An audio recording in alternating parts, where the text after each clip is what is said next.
Hi, good afternoon. Welcome to our presentation today. My name is Angela Morton. I am a registered and licensed dietitian, and I will be presenting to you all on preventing child obesity. Let's get started. Here is some information on me, the presenter today. Again, I am a registered and licensed dietitian. I graduated with my Bachelor's of Science from Auburn University in Auburn, Alabama. My degree was in nutrition and food science with a concentration in dietetics. Currently, I am pursuing my Master's of Science in Applied Nutrition at the University of New England with an expected graduation date of December 2019. Some of my work experience is that I've worked with the Georgia WIC program as a nutrition program manager, as well as a nutrition program specialist.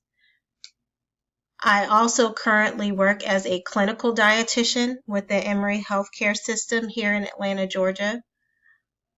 I also am a board certified specialist in renal nutrition and have worked as a renal dietitian at DaVita Dialysis here in Atlanta, Georgia as well. An overview of our presentation today is that we'll be discussing some background information on the obesity epidemic, as well as determinants. What this means is, what are the causes of obesity in our children today? We'll also discuss some nutrition recommendations, as well as we'll have a conclusion, a summary of all the information that we talked about today. Some background information on our topic today. The prevalence of obesity in the United States has increased significantly over the past 30 years. NHANES data showed 2013 through 2014, 17.4% of children ages 2 to 19 years old met criteria for Class 1 obesity. The prevalence of obesity in the United States remains dangerously high even today, at nearly 10% among infants and toddlers. Overweight is classified with a body mass index, or BMI, of greater than or equal to the 85th percentile, but less than the 95th percentile for age and sex on your child's growth chart. Obesity is classified if their BMI is greater than or equal to the 95th percentile for age and sex. As you know, when you take your child to their pediatrician's office for a well check, when they get their height and their weight measured, their height and weight are grafted on these growth charts that are specific for whether they're a girl or a boy. They also record their BMI, and they should be able to show you what range your child is falling under. Here I have an example of a growth chart, and I plotted two examples of weight measures for a 3-year-old boy. So as you see, the first example says a 3-year-old boy who has a BMI of 21 would be in the obese category. And what that was 95th percentile or greater, right? We discussed that on the last slide. Also, if a 3-year-old boy who has a BMI of 17, they would be in the healthy weight category, the green shaded category. And that's between the 5th percentile and the 85th percentile. So you see that we have a child here that's the same age, but if their BMI is a higher amount and it is grafted above, either equal to or above the 95th percentile, then that would categorize them as being obese. Obesity during childhood can have a harmful effect on the body in a variety of ways. Children who have obesity are more likely to have health complications. Some complications include breathing problems like sleep apnea, fatty liver disease, and joint problems. It is now recognized that obesity also leads to a state of chronic inflammation, and that chronic inflammation is linked to several diseases, including type 2 diabetes. Increased adipose tissue, which is that fatty tissue in the body, is linked to insulin resistance, and both adults and children. Overweight in adolescence is considered an important predictor of long-term morbidity and mortality rates. Childhood and adolescent obesity are strong predictors of adult obesity. One study in a predominantly white U.S. population found that in children 10 to 15 years old, 80% of children that were obese by age 25 years old. Studies have shown that early interventions can potentially prevent the development of obesity in children along with associated health conditions. So our intervention today, what we're discussing today, is talking about children at those young ages, 2 to 5 years old. So the interventions or the changes that you all as parents are planning on making for your children right now in these early stages have been shown to be very helpful for them in the long run. Any of these positive health changes that you want to make in their lives, whether it be increasing physical activity or even the foods that they eat, can make a positive impact on their life for the future. We're talking about laying down this groundwork, laying down a framework of healthy habits for your children as they grow. So, what causes obesity?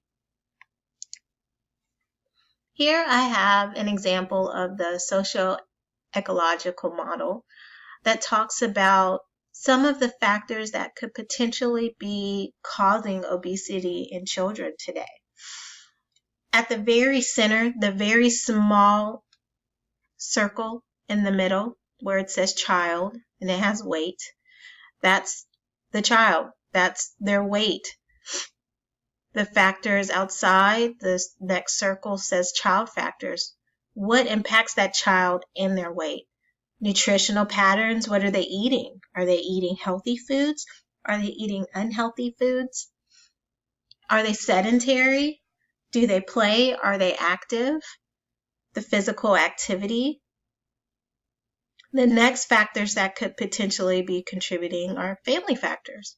What is their home life like? What about the parents' nutritional knowledge or their caregivers' nutritional knowledge? Do the parents know much about nutrition? What knowledge did we all come here today with already with healthy eating for ourselves and for our children? Hopefully we'll increase our knowledge today with our presentation. What about parent monitoring? Are parents available to really monitor what their kids are eating? Are kids having open access to the foods in the refrigerator and the cabinets, and they're getting things that maybe the parents don't know that they're eating, these high-calorie snacks?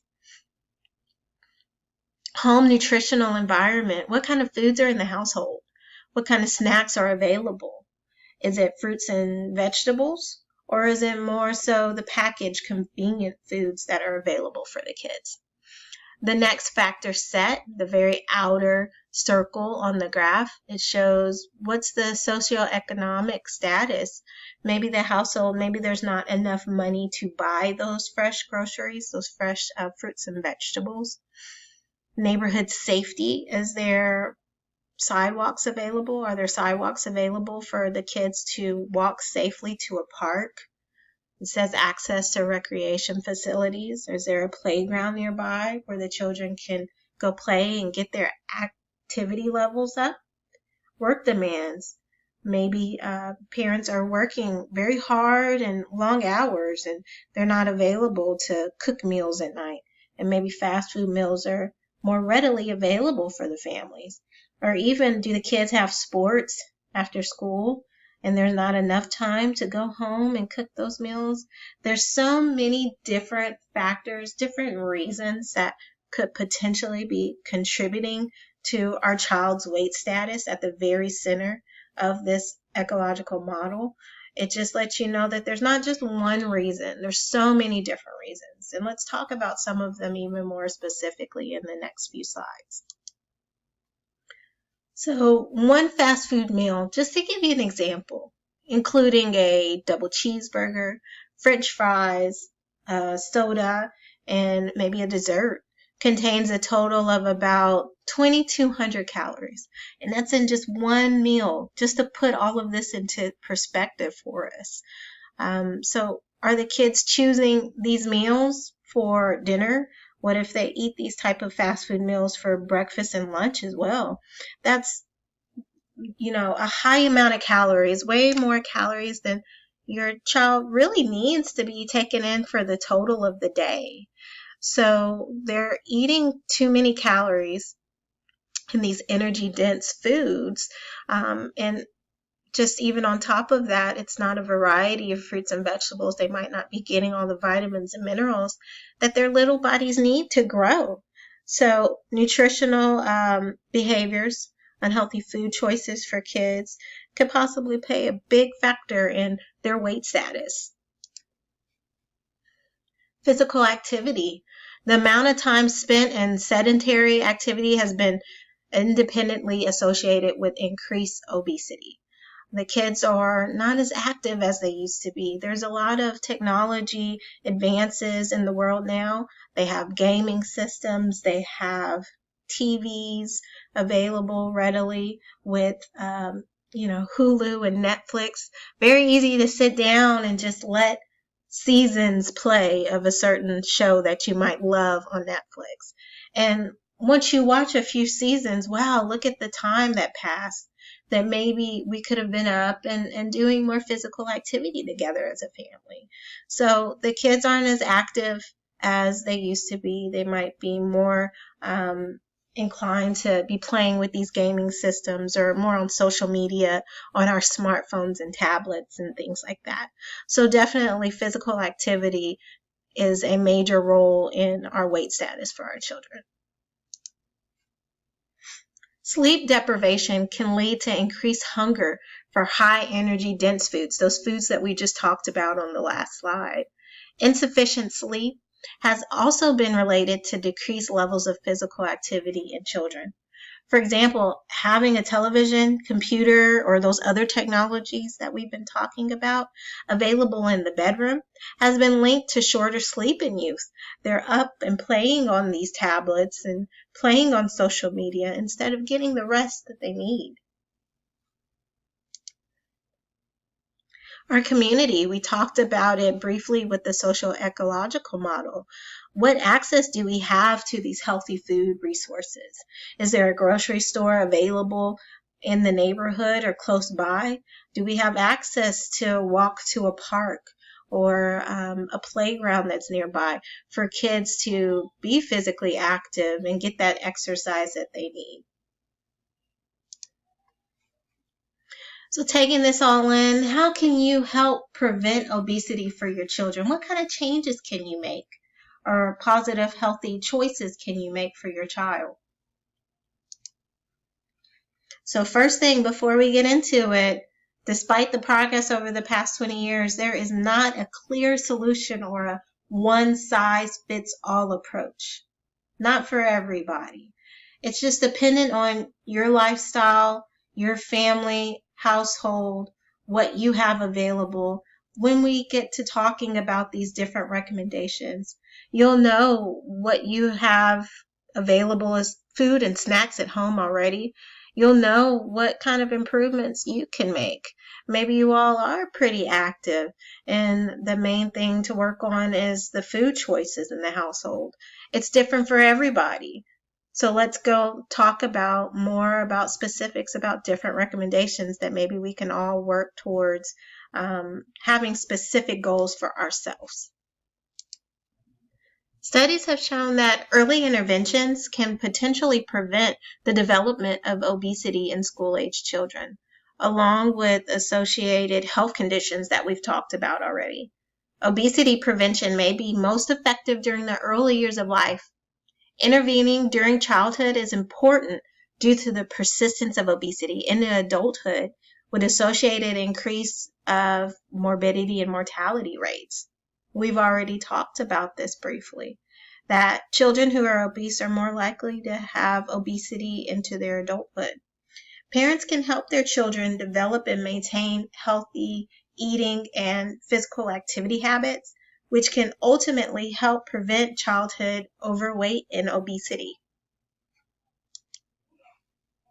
Parents should encourage their kids to do a variety of activities.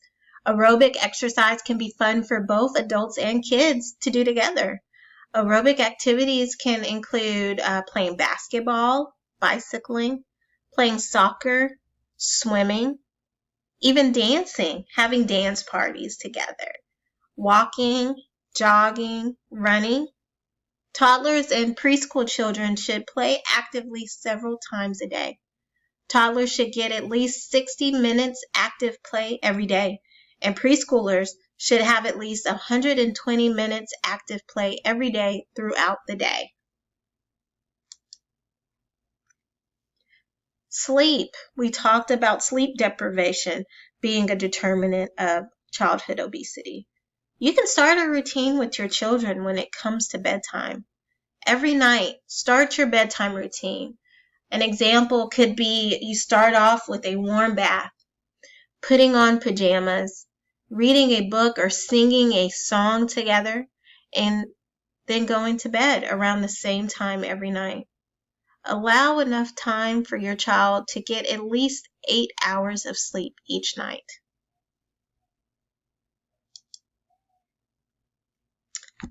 Sedentary behavior. Because of the advanced technology that we have, kids and teens are sitting around a lot more than they used to. They spend hours every day in front of a screen, a television, the smartphones, tablets, and other devices, looking at a variety of media like TV shows, videos, movies, their video games. Too much screen time and not enough physical activity add to the problem of childhood obesity. And this isn't just for older children or teens or young adults. This is for our kids that are 2 to 5 years old. I have a child. My daughter is not yet 2, and she just turned 1. She turned 1 at the end of May. And my daughter knows to pick up my smartphone and swipe the screen. She thinks that the TV is also like a smartphone, so she swipes at the television too. They're smart. They're so smart, and they're so with it when it comes to technology that even these kids that are 2 to 5 years old are on these tablets and these smartphones, and they're playing their cartoons on YouTube. They're getting a lot of screen time, which is bringing down their physical activities. Put limits on the time spent using media, which includes the TV, the social media, and the video games. Media should not take the place of getting enough sleep and being active. The American Academy of Pediatrics recommends that parents limit screen time to 1 hour a day or less for children 2 to 5 years old. They recommend that we discourage any screen time except for video chatting for kids younger than 18 months. Choosing high quality programming and watching it with your kids to help them understand what they're seeing. Educational videos instead. Keeping TVs, computers, and video games out of our children's bedrooms to help them sleep better at night. Turning off screens during meal times. That's a big one, right? Having that family time to actually eat together will help children make actually healthier choices at mealtime.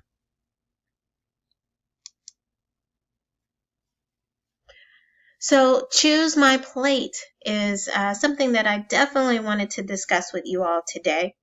Our age group, we might have grown up with the food guide pyramid. Do you all remember the food guide pyramid? Choose My Plate was developed recently, and that's actually replaced the food guide pyramid because they felt like Choose My Plate could be easier for us to learn, easier for us to make changes based on it, versus the food guide pyramid that might have been difficult for us to grasp. It talked a lot about serving sizes for the different food groups.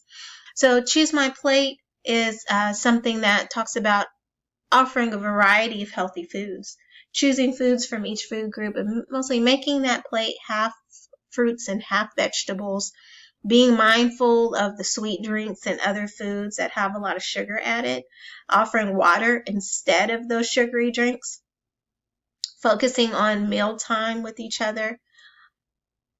Your child learns by watching you. Let your child choose how much to eat of the foods you provide. They copy what we like and what we don't like, and if we're willing to try new foods, they watch everything that we do. Be patient with your child. Children enjoy food when eating if it's their own choice. Some new foods take time. Give a little taste of something and wait a little while. Let your children serve themselves by taking small amounts in. Offer new foods many times because it might take multiple times to introduce that food before the kids warm up to it. This is another icon. This is actually the Choose My Plate icon.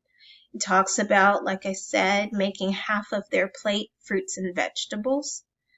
A protein should be a lean protein. So that's the turkey, the chicken, choosing lean ground beef. It will actually have the percentage of fat on the outside of the packaging for the beef. It might even say lean ground beef on the packaging. It also comes down to the way that we prepare those protein foods too. Not frying the foods, instead choosing to bake those proteins and to grill and to broil. Also the grains they recommend to choose whole grains, choosing brown rice, whole grain pasta, choosing whole wheat bread. Dairy, the dairy that we provide to the kids. Children, when they were 1 year old, they might have needed that whole milk. They needed all that extra fat for their brain development during that time when we transitioned them off of the bottle, off of breast milk or formula, however you fed the babies. They started whole milk, and now that they're 2, or now that they've reached 2, they've surpassed 2 years old, now they should choose the low-fat milk or the non-fat milk options. They don't need all that fat from whole milk anymore.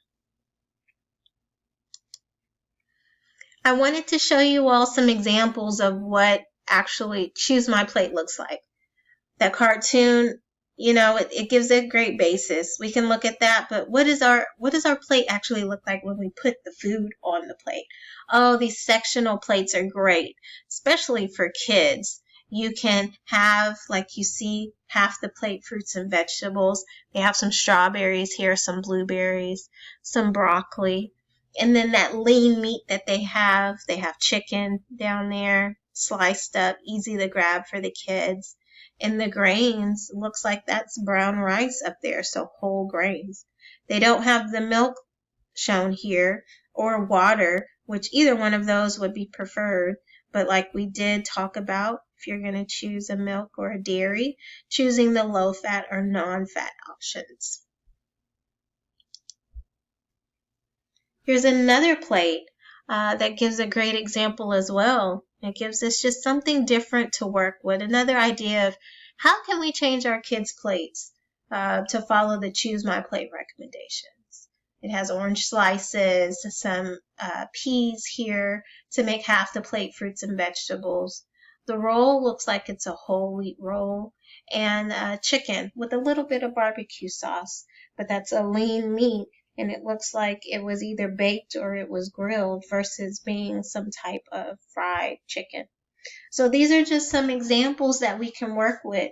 We'll talk about some different snack options with our handouts that we'll review today, as well as we get more in our program today, we'll have an ability to actually do some hands-on preparing healthy snacks for the kids. I have some recipes and I have some foods that we can all get together in groups and prepare a few different healthy snacks so we can actually get some hands-on experience with making these healthier food choices for our children. In conclusion, obesity in the United States has increased significantly over the past 30 years. Children who have obesity are more likely to have health complications. Parents can help their children develop and maintain healthy eating and physical activity habits, which can help prevent childhood obesity. Obesity prevention may be most effective during these early years of your child's life. Parents should encourage their kids to do a variety of activities. We talked about running, jogging, having dance parties. Parents also influence sleep in children, and this influence extends past setting and monitoring bedtime. We reviewed some different bedtime routines that maybe you all can adopt to make sure that our kids are getting to sleep on time and having their full 8 hours of sleep each night. One of the best ways to get your kids to be more active is to limit the amount of time spent in sedentary activities, especially watching TV and those other screens like the smartphones or the tablets. Offer a variety of healthy foods and choose my plate. We had some examples up of what exactly does a choose my plate look like in real life. How can we make our plates have fruits and vegetables? Offer a variety of foods, choosing those lean meats and cooking them in a way that doesn't have high fat content, baking, broiling, grilling. Choosing to make our meals at home more versus getting those fast food meals like we talked about. That fast food meal that I gave an example of, which is a standard meal for people to choose, is over 2,000 calories, more calories than our children need. So let's choose our healthier foods at home, our healthier snack options, providing them with low-calorie drinks like water, low-fat milk to drink, to help them be healthier. So hopefully everything that we talked about can really start us off in making these healthy choices for our children, laying down this framework for them at this young age when they're so ready just to really get into having these healthy practices that stay with them for a lifetime. Here are my references for my presentation today.